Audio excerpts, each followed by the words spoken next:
केजरीवाल जी को तो बंद कर देंगे, केजरीवाल जी को बंद कर सकते हैं ना। केजरीवाल जी की जो विचारधारा है, जो उनकी नीति है, जो उनकी नीयत है, उसे कहाँ बंद करेंगे? कर सकते हैं कहीं बंद? नहीं होती। किसी को डरने की जरूरत नहीं है, लोग आराम से जिएंगे। अब लोग इनकम वो जो टैक्स है उससे डरते हैं, यहाँ कितना बड़ा टैक्स लग रहा है पता सबको। अब लोगों को ये लगता है कि अगर सहीराम बदरपुर विधानसभा से जीतकर जाएंगे तो ये समझो कि जो राम सिंह नेताजी हैं हम उनको ही जिता रहे हैं। नमस्कार, मैं हूं अभिषेक कुमार। हमारे साथ आम आदमी पार्टी के दक्षिण दिल्ली से उम्मीदवार चौधरी सहीराम पहलवान जी जुड़ रहे हैं, जो आज पदयात्रा पर निकले हैं। मीठापुर चौक पर इस वक्त है। सहीराम पहलवान जी लगातार संघर्ष करने के लिए आप जाने जाते हैं और इस बार 2024 का चुनावी संघर्ष है। इस चुनाव को किस तरह से देखते हैं और क्या उम्मीद है आपको? देखिए, पार्टी की और नेता की नीयत और नीति ठीक है तो कोई चुनौती नहीं होती, कोई संघर्ष नहीं होता। नेता की और पार्टी की नीति और नीयत ठीक होनी चाहिए बस। एक तरफ आरोप लगा रहे हैं भाजपा वाले कि भाई दिल्ली शराब घोटाला मामले में देखिए इतने नेता इनके जेल में हैं, तो कहीं ना कहीं संघर्ष तो है, क्योंकि कई बड़े नेता अभी। देखिए, भाजपा जुमलों वालों की सरकार है। अगर ऐसा कुछ है तो मीडिया में देना निकाल के, आप ही को बता दे, आप दुनिया को बता देना, अपने चैनल से बता देना क्या मिला है। बहुत लोग कह रहे हैं राम मंदिर मिला, बहुत लोग कह रहे हैं सड़कें मिल गई अच्छी। नितिन गडकरी जी आए, उन्होंने कहा कि पहले बदरपुर जो था वो नर्क लगता था, बदरपुर मैंने देखा तो बिधुड़ी साहब के नेतृत्व में घूमते हुए जो उम्मीदवार बिल्कुल बदरपुर लगता है स्वर्ग बन गया। बिल्कुल स्वर्ग बना दिया उन्होंने। आयनगर जाएंगे तो मोलटबंद में कॉलेज बना देंगे, और मोलटबंद आएंगे तो आयनगर में कॉलेज और स्टेडियम बना देंगे। इतना बड़ा स्वर्ग बना दिया है उन्होंने। अब पिछले 2 विधानसभा चुनाव में घोषणा की थी कि आप मुझे वोट दो, मैं एमएलए बन जाऊंगा ना, तो ये पावर हाउस की जो दीवार है इसे हटा के मैं पीछे 100 फुट पीछे करके इस रोड को चौड़ा कर दूंगा। कर दिया।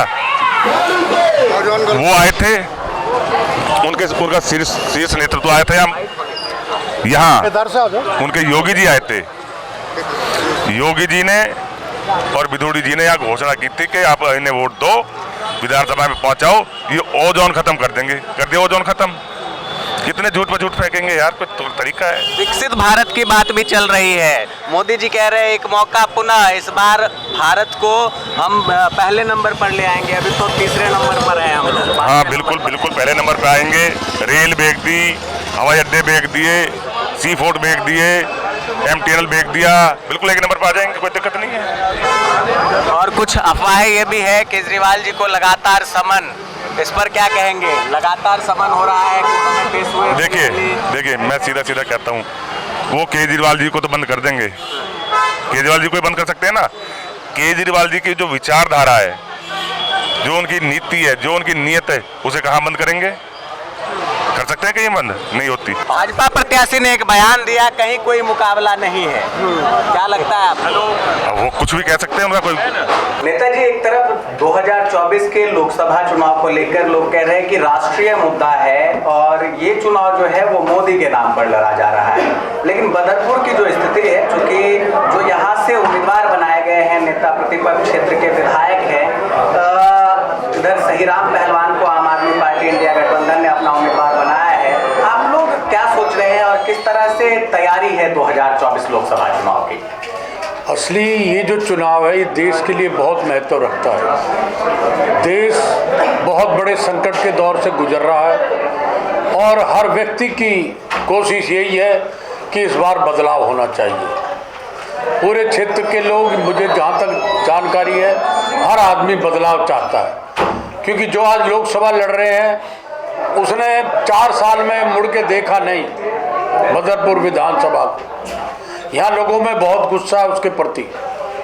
लोग उससे बदला लेने की कोशिश करेंगे कि इस बार चुनाव में इसको सबक सिखाया जाए, क्योंकि इसको बनाया था बदरपुर का MLA, ये चला गया वहाँ इंडिया गेट, ये मिला ही नहीं किसी को। लोग भटकते रहे। जनता चाहती है हमारा प्रतिनिधि हमारे बीच में रहे, हमारी बात सुने और हमारा काम करे। ये लड़ाई है क्षेत्र की। कैसे एक तरफ देखिए हिंदुत्व का भी मुद्दा चल रहा है और खास तौर पर राम मंदिर को भुनाने की पूरी कोशिश की जा रही है भाजपा की ओर से, और प्रत्याशी भी कह रहे हैं कि हम राम वाले हैं। उनका एक फेसबुक पर वीडियो आया था, तो देख रहा हूँ मैं, तिलक तो आपके भी सिर पर लगा हुआ है, जय श्री राम आप भी बोलते हैं, और प्रत्याशी जो है सहीराम पहलवान जी, वो भी पूजा पाठ में लगे रहते हैं। जनता को कैसे ये समझाने की कोशिश रहेगी कि विकास धरातल पर आप लोग मतदान करें और धरातल की बातों को सोचकर इस बार का चुनाव कराया जाए, ये कैसे समझाने की कोशिश करेंगे? हम लोगों को समझा रहे हैं कि ये चुनाव, ये धार्मिक चुनाव नहीं है, ये लोगों की समस्याओं से, लोगों के विकास, लोगों की बेरोजगारी, लोगों की महंगाई, इसका चुनाव है। ये जो नाम ले रहे हैं वो नकली हैं, असली वो जो नाम नहीं लेता। पूजा हर व्यक्ति अपने घर में करता है, शोर मचा के वोट के लिए पूजा नहीं करता। ये लोगों को समझाना है और लोग समझ रहे हैं सब। भगवान राम तो सबके हैं। क्या ऐसा मानते हैं कि भाजपा जो धर्म का जो नारा है वो सबसे बड़ा एजेंडा लेके चल रही है उसको? असली वो उसकी आड़ में छिप के लोगों से गुमराह करने की कोशिश कर रही है। सर, सीए के माध्यम से भी वो प्रचार कर रहे हैं कि केजरीवाल सर वो एंटी मुस्लिम है, और एक प्रोपेगेंडा तैयार कर रहे हैं कि वो तो मुस्लिम विरोधी हैं, तो ये बुलाने की कोशिश कर रहे हैं। क्या ये कारगर साबित होगा भाजपा के लिए? ऐसा कुछ नहीं है। भाजपा जो कहती है वो करती नहीं है। भाजपा हमेशा लोगों को गुमराह करने का काम करती है। इन्होंने वादा किया था देश को कि अगर हम आए तो अच्छे दिन आएंगे। अब बताइए किसके अच्छे दिन है? किसी के अच्छे दिन हो तो वो पूछ लो आप जाके इलाके में।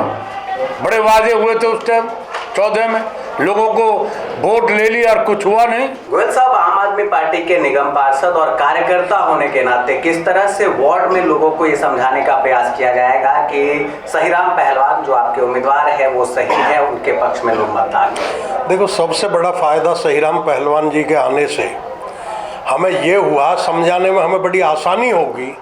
एक यहाँ के लोगों के दिल में एक बड़ी कसक थी कि हम बहुत थोड़ी वोटों से विधानसभा का चुनाव हार गए।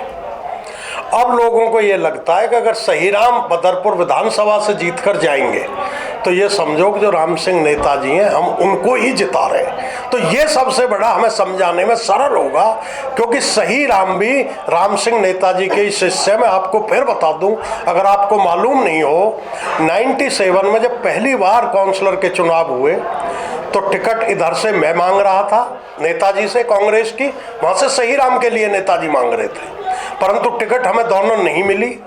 मैंने भी इंडिपेंडेंट नाम भरा 97 में, सहीराम पहलवान जी ने। तो नेताजी ने कहा भाई मैं दोनों को निर्दलीय नहीं जिता पाऊंगा, भाई हेमचंद तुम नाम वापस ले लो, मैं सहीराम पहलवान के साथ सब लगो और उसको चुनाव जिताओ, कम से कम हम अपना एक तो जिता के लाएं। तो मेरा कहने का मतलब ये है कि सहीराम के साथ राम सिंह नेताजी का जो नाम जुड़ा हुआ है और हमारा भी वो साथी रहा है, तो हमें समझाने में बहुत सहूलियत होगी, क्योंकि वो एक सरल व्यक्ति है और वो फोन उठाता है और लोगों के बीच में रहता है। सिर्फ यही तो बात हमें बतानी है, क्योंकि जो चुनाव लड़ रहा है उसके सामने जब वो विधायक था, जब लोगों को नहीं मिलता, तो आप ये बताइए एक मेंबर ऑफ पार्लियामेंट बनने के बाद तो वो शायद लोगों को कभी मिलेगा ही नहीं। तो ये लोग जानते हैं बदरपुर के सब, एक उसकी कथनी और करनी में कितना अंतर है। आपने देखा होगा वो उसी नारायण दत्त के खिलाफ प्रदर्शन करता था बारात घर के लिए, आज उसी में उसने ऑफिस बना रखा है, और वही नारायण दत्त जिसे वो गाली देता था और उसे वो गाली देता, आज दोनों एक थैली के चट्टे बट्टे। तो बात बदरपुर विधानसभा की करने जा रहे हैं, जहां लोकसभा चुनाव के लिए जो तैयारियां हैं वो तमाम राजनीतिक दल और मुख्यतः दोनों जो पार्टियां हैं, भाजपा और आम आदमी पार्टी, उसकी ओर से शुरू की गई है। इसी क्रम में आज आम आदमी पार्टी के जो प्रत्याशी है सहीराम पहलवान, उनके समर्थन में विशाल पदयात्रा निकाली गई, जो मीठापुर चौक से होते हुए और जो निगम पार्षद है उनके कार्यालय तक पहुंची। हमारे साथ इसी संबंध में बातचीत करने के लिए वरिष्ठ पत्रकार RK सिंह जी जुड़ रहे हैं। आपका बहुत बहुत स्वागत है सर। धन्यवाद। जिस तरह का समीकरण है, खासकर बदरपुर को आपने कवर किया है और दिल्ली की राजनीति पर आप विशेष पकड़ रखते हैं, बदरपुर में क्या लग रहा है इस बार अगर बात 2024 के लोकसभा चुनाव की हो तो कैसा समीकरण बनता दिख रहा है? क्योंकि दोनों जो प्रत्याशी है कहीं ना कहीं लोकसभा के लिए दोनों ही नए हैं। बदरपुर विधानसभा हो या दक्षिण दिल्ली लोकसभा, सीधी सी बात, सर्वेक्षण में ये पाया गया, पूर्व विधायक हो या वर्तमान विधायक, पूर्व निगम पार्षद तथा तमाम आप पार्टी के वरिष्ठ पदाधिकारी सहीराम पहलवान के समर्थन में एकजुट होकर जो जन समर्थन जुटाने का प्रयास कर रहा है वो काबिल तारीफ देखा जा रहा है। रहा बीजेपी की बात, तो बीजेपी भी जोर शोर से लगा हुआ है। अब ये चुनाव परिणाम ही बताएगा कि मेरे सर्वेक्षण में कितना क्या है क्या नहीं, लेकिन यहाँ तक ये सत्य है कि आप पार्टी के तमाम पदाधिकारी और नेतागण जनता को अपनी रणनीति समझाने में कामयाब दिखा है। चले, बहुत बहुत धन्यवाद।